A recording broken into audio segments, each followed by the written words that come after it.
Bumili pa ako ng isang cheap chronograph kasi nakita ko sa Lazada mura kaya binili ko. Ano lang siya, wala mang 1,100 pesos. Ito 1,700 ko pang binili ito dati sa Shopee mga several months ago. Tapos ito sa Lazada 1,070 lang yata, wala mo 1,100 eh. Ngayon try ko lang kung pareho yung reading nila using goma. On muna natin.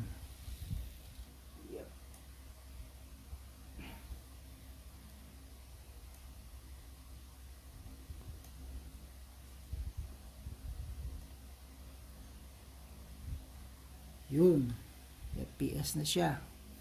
Tapos ito, yun ang una. Ito yung yung pangalawa, FPS na kaagad. So yung difference nito, itong una naka siya, yung masyado malapit yata. Yung niya, yung default measurement niya is meter per second. Itong una, yung sa Shopee na 1,700. Ito namang less than 1,100 sa Lazada, FPS na siya kaagad. Feet per second na kaagad siya, yung default niya. So try natin sa goma. Kasi dapat kung talagang siya, kahit sa low velocity dapat maganda yung nagre-read dapat sila kahit sa low velocity. So tingnan natin, no. Una, yung burst 162.6.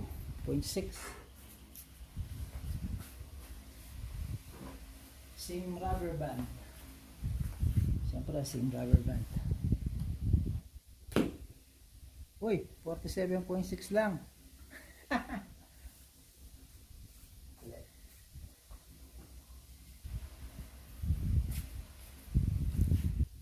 Ito ulit.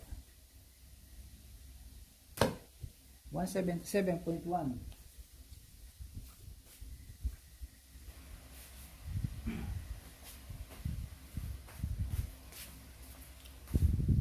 Sa isa 52.2. Ba ganon? Layo naman. Parang meter per second ito. Sandali.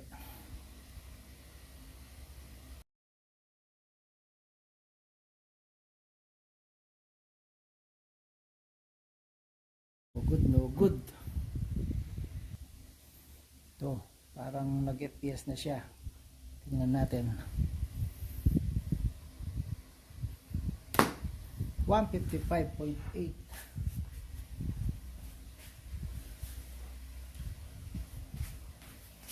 Nag-FPS na rin siya. Ito 145.1. Di pa rin yung reading nila. Matas na 10 yun.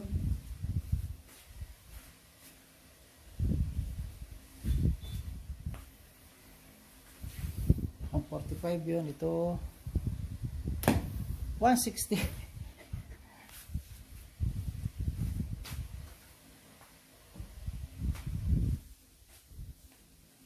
Kasi muna na-compare ko na dati ito sa sa yung luma kong Crony Alpha Master.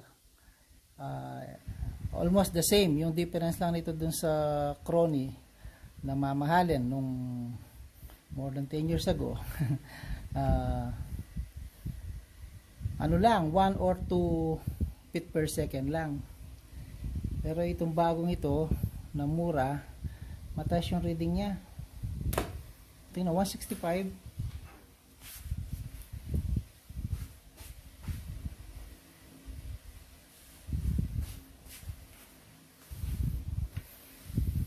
Luma. Uy, 167. Bakit nagpareho na yata? Baka di lang consistent yung pagano ko sa sa goma. Oh, 167. Pareho na sila.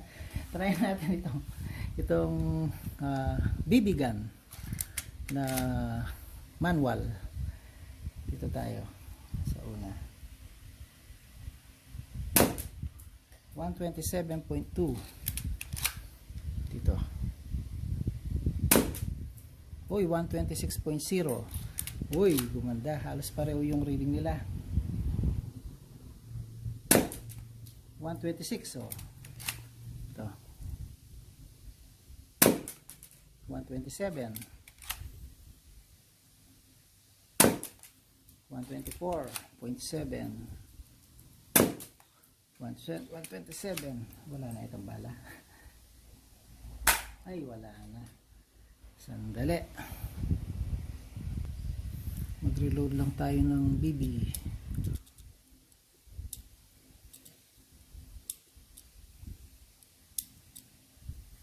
Oop. Makuha. Yun. Okay.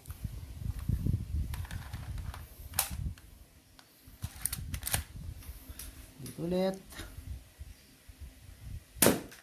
128.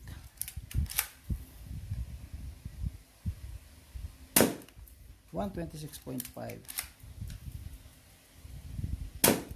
127.1. 126.6. Halos pareho lang. 125. 127.9. 128.6. 126.4. So, ano lang, almost the same lang yung reading nila. So pag nagkaroon ng pagkakataon, try natin yung yung regulated PCP air gun para mas consistent yung shot. Syempre ito depende sa spring lang ito spring power lang ito. So syempre hindi naman consistent yung shot nila. Nagkaka-diferensya ng 1 or 2 feet per second for every shot. So okay. Okay, ito nakamura na naman ako. Rechargeable. At tapos okay naman sila. Kaya lang mas magandang ito kasi ito medyo yung niya, yung default niya is joules FPS yung nakasulat pero pag joules yung yung mini-measure niya. Ito naman meter per second pero sandali lang siyang ilipat sa sa feet per second. So I prefer this one pero pwede na rin ito. Ay 1,070 pesos lang free delivery pa Okay, maraming salamat po. Actually, mas madali pa palang gamitin itong bago, itong mas mura para ilagay sa FPS. Bali bawa pagka-on niya